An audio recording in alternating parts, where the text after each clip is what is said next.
This excerpt from my book, Finding Daisy, From the Deep South to the Promised Land, comes from Chapter 11, entitled The Enslaved. It takes place in Calhoun County, Alabama, in the 1840s to 1860s, and Graham Fanny, the storyteller, is speaking.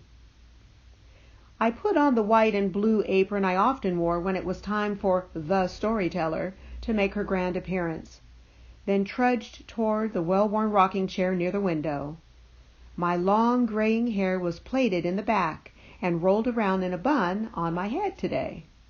But as my metamorphosis completed, I felt the bun unraveling and my wavy hair flowing down from the top of my head over my shoulders.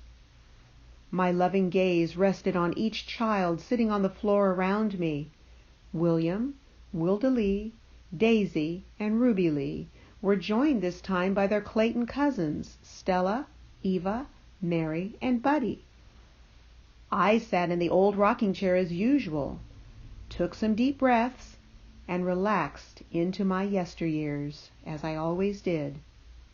But this time I held up an old newspaper and showed my grandchildren a picture of a house that looked similar to their cow barn.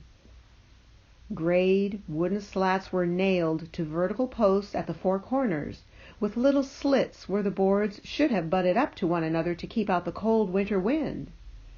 The small structure leaned a little to one side. The roof was shingled. There was a door maybe 5 feet tall in the center of one wall, and a small window on the side wall covered with a white cloth. "Children," I began, "this is what a one-room slave cabin looked like on the outside. It may have housed 6 people.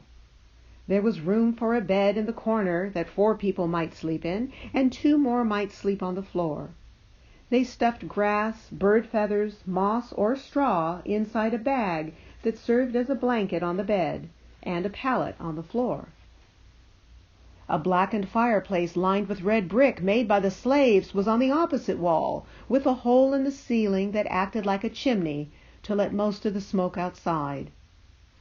There was a chair or 2 and a small table on the other wall, and maybe a small closet for a pair of work clothes per member. Pots and pans would hang on the wall or from the top of the hearth. Dishes were stacked on the table. Does this look like a house you would like to live in?" Most of the children wrinkled their noses and shook their heads no. Daisy spoke up and admitted, "Well, Graham Fanny, it doesn't look all that much different from what we have here, except that we have 3 rooms for the 7 of us." I smiled in approval that Daisy made my point even before I said anything.